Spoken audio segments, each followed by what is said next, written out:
ঘন জঙ্গলের এক অন্ধকার সকালে সবাই যেন নিঃশব্দে বসে আছে, খুবই দুশ্চিন্তায়। জঙ্গলের ছিল এক নাম্বার শক্তি সিংহ রাজার। সেই সিংহ ছিল খুবই ভয়ানক এবং দুষ্ট। তার হাঁটা চলতে সমস্ত জঙ্গল এবং মাটি কেঁপে উঠত। তার চোখে নেই কোনো করুণা, কোনো দয়া। আজও সে এক আদেশ দিতে চলেছে, যার ছায়ায় পুরো বন কেঁপে উঠবে। শোনো, আমার ক্ষুধা আর রাজার মর্যাদা দুটোই সমান প্রয়োজন। আজ থেকে আমার জন্য কেউ একটা কচি শুয়োরের সন্ধান নিয়ে আসবে। দ্রুত গিয়ে সন্ধান নিয়ে আসো। কাজে দেরি হলে তোমাদের সবার হিসাব করব। মহারাজ, আপনার ইচ্ছে যেন পূরণ হয়। আমি গিয়ে খুঁজে আনছি। যদি দেরি হয় তাহলে আমাকে ক্ষমা করো। কথা নয়, কাজ চাই। তুমি জানো আমার ধৈর্যের সীমা নেই। আনো কচি শুয়োর, না হলে ফল ভোগ করবে তুমি। শিয়াল আস্তে আস্তে সরে আসে। চারপাশে প্রচণ্ড হাওয়া। বনের সব জীবজন্তু পশু পাখি ভয়ে তাকিয়ে আছে। শিয়াল মনে মনে ভাবে, আমার ভয় পেলে চলবে না, কাজটা করতে হবে আমার। আমার পরিবার আছে। আমার যদি কিছু হয় তাহলে আমার পরিবার শেষ হয়ে যাবে। শিয়াল অরণ্যের গভীরে ছুটে যায়। সে পাগলের মতো বনের এক প্রান্ত থেকে অন্য প্রান্তে কচি শুয়োর খোঁজ করতে থাকে।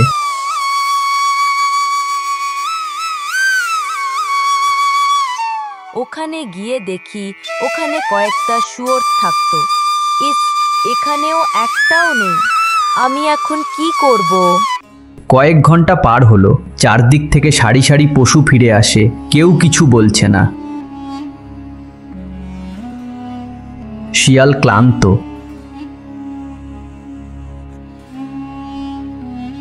মহারাজ, আমি সন্ধান করেছি, কিন্তু একটি শুয়োর পেলাম না। আমি সর্বোচ্চ চেষ্টা করলাম।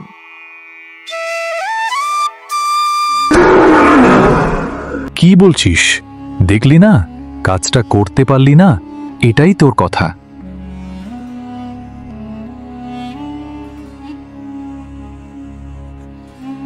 মহারাজ, হয়তো সে খোঁজার সময় উনি বাধাগ্রস্ত হয়েছিলেন। আর একটা সুযোগ দিন। চুপ করো। কোন যুক্তি আমার সমাধি নষ্ট করতে পারবে না? শেয়াল, তুমি অযোগ্য। বিনা ব্যাখ্যায় শাস্তি তোকে। মহারাজ, শেষবারের মতো আমাকে আরেকটা সুযোগ দিন। দয়া করুন। একটু বাড়তি সময় দিলেই আমি খুঁজে আনতে পারবো। সময়? আমার কাছে সময় নামতাই ব্যয়। যে ব্যর্থ তাকে আমার অঙ্গীকারে রাখা সম্ভব না। সিংহের হুমকিতে চারপাশের কিছু পশু পাখি ক্ষণিকের মধ্যে অদৃশ্য হয়ে যায়। পাশে থাকা রাজদূত বানর পতাকা হাতে নিয়ে দাঁড়ায়।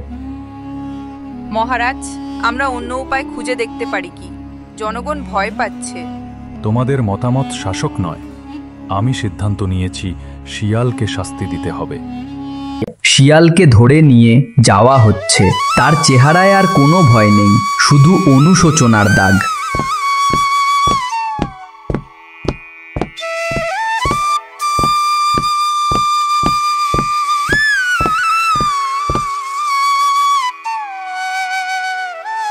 যদি আমার মৃত্যু আপনাদের নিরাপত্তা দেয় তবে আমি শান্তি চাই। তবে মনে রেখো, ভয় কখনো সত্যিকারের বন্ধু তৈরি করে না।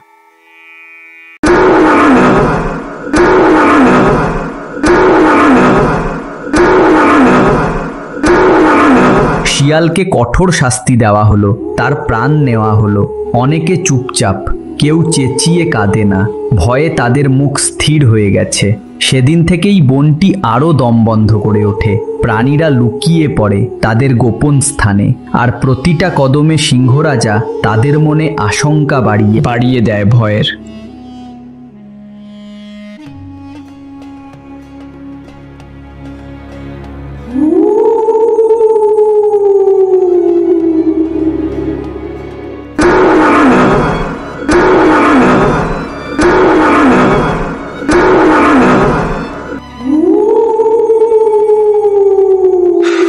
এভাবে চলতে পারে না। ভয় কোনোদিন মঙ্গল বয়ে আনে না। কিন্তু কে বলবে এসব কথা? আমরা যদি কেউ প্রতিবাদ করতে পারতাম, কিন্তু বললেই আমাদেরই খারাপ হবে। বনের প্রতিটা কোণে কোণে দানা বাঁধে সব পশু পাখি, নিস্তব্ধ শিশুদের কান্না, প্রাণীদের চিৎকার নয়, শুধু চুপচাপ ভয়। শিয়ালের মর্মান্তিক পরিণতি বনের উপরে একটা কালো ছায়া ফেলেছে, যাকে কাটিয়ে উঠতে হবে আগামীতেই। কিন্তু কিভাবে? একদিন বনের মধ্যে এক অচেনা বাঘ আসে। সে ছিল খুবই শক্তিশালী এবং শান্ত স্বভাবের, কিন্তু এখানে আসা তার জন্য অজানা।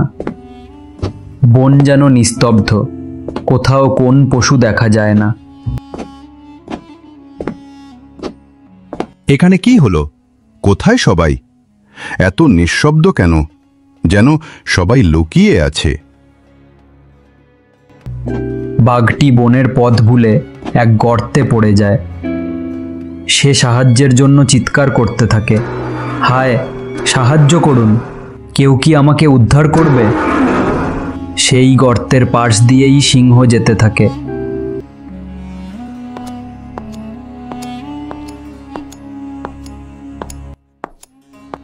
আমি বনের রাজা, আমার মূল্যবান সময় এই তুচ্ছ কাজে নষ্ট করব না। নিজে উঠো, না হলে থাকো এই গর্তেই। আমি চেষ্টা করছি, কিন্তু কোনো সাহায্য নেই। কেউ কি সাহায্য করবে?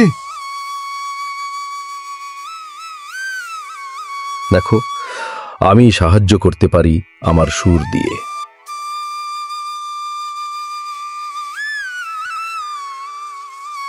ভয় পাওয়ার কিছুই নেই, আমরা তোমাকে সাহায্য করব। হাতি ও খরগোশ মিলে বাঘকে গর্ত থেকে বের করে আনে।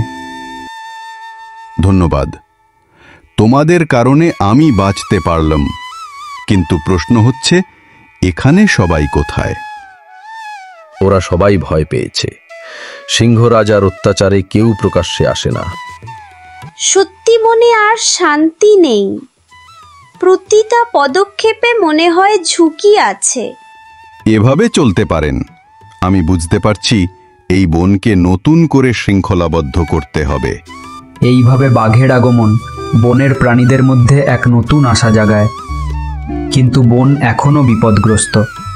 পশুদের ভয় আর শঙ্কা কেবল হালকা হয়নি, বরং আরও গভীর হয়ে আছে। রাত গভীর, চাঁদের আলোয় বন নিস্তব্ধ, কিন্তু নিস্তব্ধতার মাঝেই কয়েকটি প্রাণী লুকিয়ে জড়ো হয়েছে।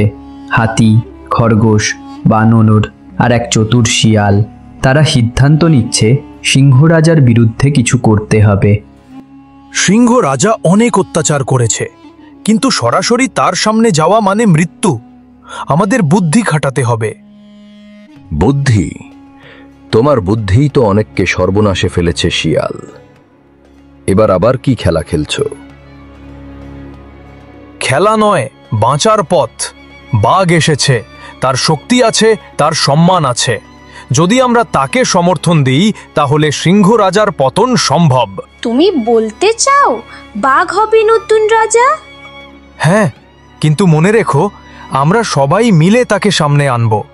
পরে আসল নিয়ন্ত্রণ থাকবে আমাদের হাতে। মানে বাঘকে ব্যবহার করব, এটা কি ঠিক হবে? না, এটা বিশ্বাসঘাতকতা। বাঘ আমাদের উদ্ধার করেছে, আমরা তার সঙ্গে প্রতারণা করব না। বিশ্বাসঘাতকতা নয়, বুদ্ধি। যদি তোমরা আমার সঙ্গে না থাকো, তবে নিজের জন্যই আফসোস করবে।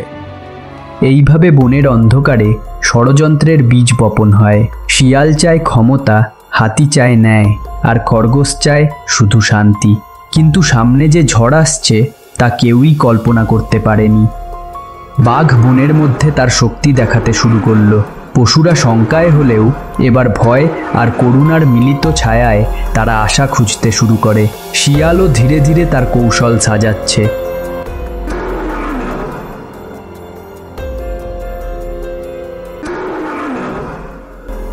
আমি এবার এই বনকে শান্তি ও ন্যায় ভরিয়ে তুলব। কেউ বিনা কারণে ক্ষতিগ্রস্ত হবে না। বাঘ রাজা, আমরা তোমার পাশে আছি।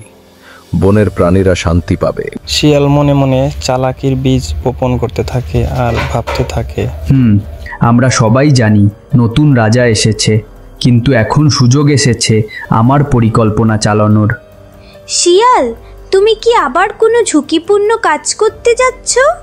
ভয় না, এটি শুধু কৌশল। শিয়াল অদৃশ্যভাবে তার ষড়যন্ত্র শুরু করে। বাকরাজা শান্ত এবং ধৈর্যশীল, সে বনের প্রতিটি খুঁটিনাটি পর্যবেক্ষণ করছে।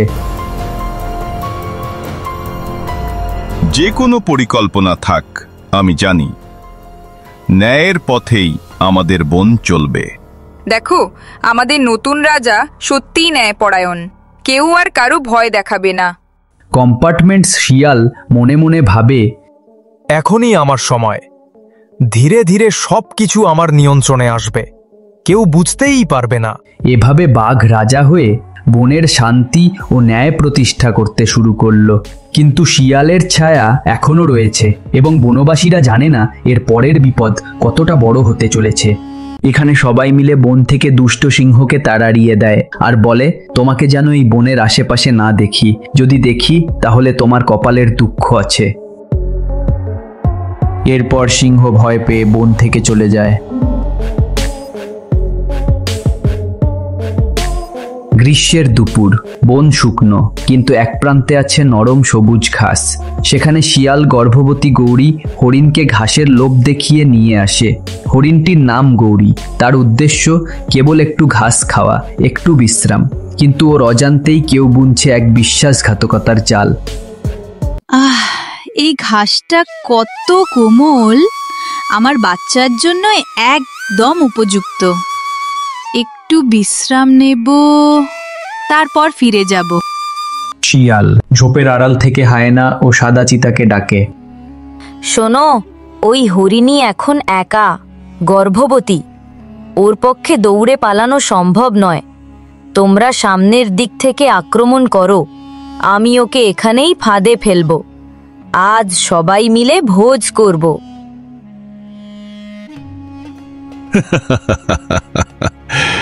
তুমি সত্যিই বুদ্ধিমান শিয়াল ভাই। ওই পেটের বাচ্চা সহ দুটো খাবার আজ আমাদের হবে। ধৈর্য ধরো, আমাদের সময় আসবে। প্রথমে ওকে দুর্বল করে দাও, তারপর আমি শেষ করব। তিন শিকারী তখন ঝোপের আড়াল ঘিরে ধরে। বাতাস থেমে যায়, পাখিরা চুপ, শুধু গৌরীর মৃদু নিঃশ্বাস শোনা যায়। ও জানে না অন্ধকার এগিয়ে আসছে তার দিকে। কে ওখানে? আমি কাউকে ক্ষতি করিনি, দয়া করে সামনে এসো না।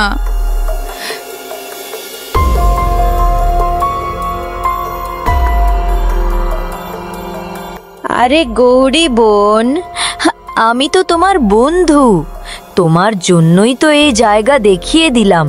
এখানে কেউ আসে না, তুমি নিশ্চিন্তে খেতে পারবে। তুমি শিয়াল? তোমার মুখে মিষ্টি কথা, কিন্তু চোখে কেমন যেন ভয় লাগছে। গৌরী কথা শেষ করতেই ছায়ার ভেতর থেকে বেরিয়ে এলো হায়না আর সাদা চিতা। বন যেন নিঃশব্দ বিস্ফোরণে ফেটে গেল।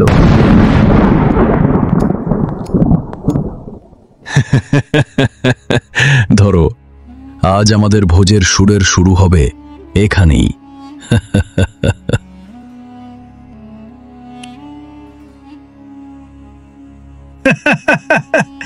কেউ বাঁচাতে আসবে না। শিয়াল আমাদের পাশে।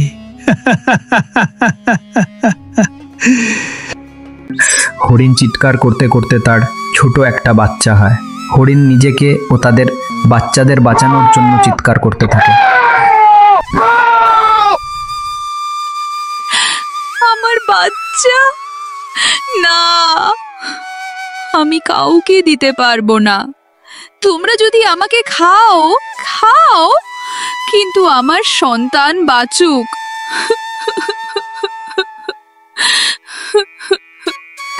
হায়না ও চিতা ঝাঁপিয়ে পড়ে। গৌরী লড়ে ওঠে। ঠিক তখনই দূরে বানরের চোখে পড়ে ঘটনাটা, আর সে ছুটে যায়।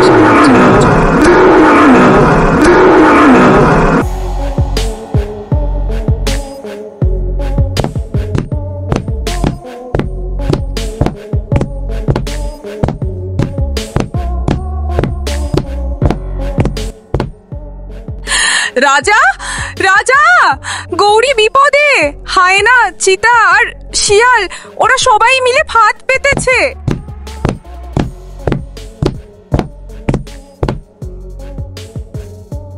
তোমরা সবাই প্রস্তুত হও, কেউ এই অন্যায়ের সাজা থেকে রেহাই পাবে না। বাঘিনীও প্রচণ্ড রেগে গিয়ে বলে, আমি গৌরীর পাশে যাব, ও একা নয়, ও সন্তানের জন্য আমরা লড়ব।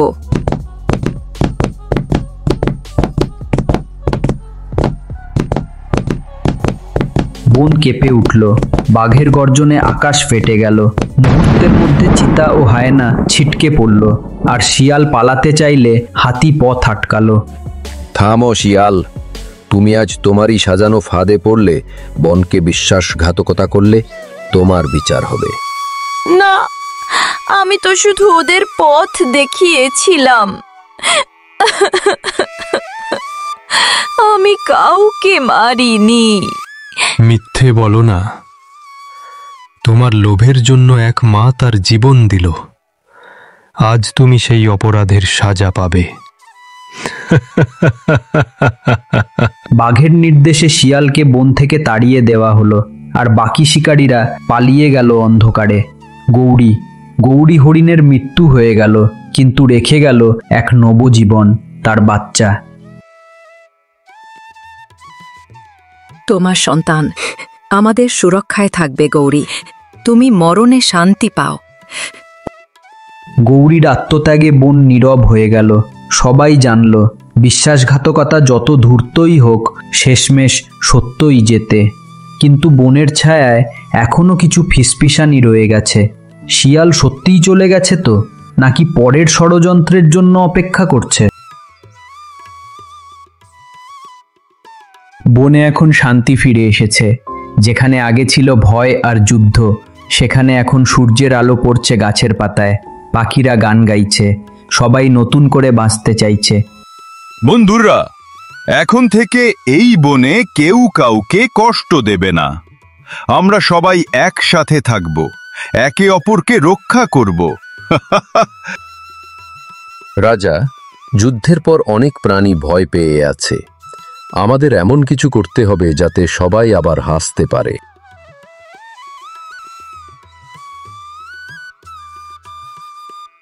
গৌরীর বাচ্চা এখন বড় হচ্ছে, ওকে দেখে আমার মনে হয় এই বনের ভবিষ্যৎ খুব সুন্দর হবে। ঠিক তাই। আজ থেকে কেউ একা থাকবে না, সবাই একে অন্যকে সাহায্য করবে। কিন্তু রাজা, যারা আগে খারাপ কাজ করেছিল তারা যদি আবার ফিরে আসে, তারা যদি সত্যি অনুতপ্ত হয়, আমরা ক্ষমা করব। কিন্তু যদি আবার অন্যায় করে, তাহলে তাদের জায়গায় বনে নেই। সব প্রাণী চুপচাপ দাঁড়িয়ে থাকে, তাদের চোখে আর ভয় নেই, এখন শুধু আশা। একটা ছোট হরিণ শাবক, গৌরীর সন্তান, সামনে এসে দাঁড়ায় আর বলে, আমার মা বলতেন যে দুর্বলকে রক্ষা করে সেই সত্যিকারের শক্তিশালী। তোমার মা খুব সাহসী ছিল, তুমি তার মতোই সাহসী হবে। এই বন তোমারও ঘর। সব প্রাণী একসাথে খুশিতে চিৎকার করে ওঠে, আমরা সবাই একসাথে থাকব। এই বনে থাকবে শুধু শান্তি আর ভালোবাসা। আজ থেকে এই বনের নাম হবে মৈত্রীর বন। এভাবেই বনের শাসন বদলালো, ভয় চলে গেল, ফিরে এলো শান্তি। প্রকৃতির প্রতিটি কোণে প্রতিধ্বনি তুলল একটাই বাণী, যখন আমরা এক হই, অন্যায় কখনো টিকে না। এই ঐক্য, এই ভালোবাসাই প্রকৃত শক্তি, যা যে কোনো সিংহ বা দুষ্ট পশুর গর্জনকে থামিয়ে দিতে পারে চিরতরে।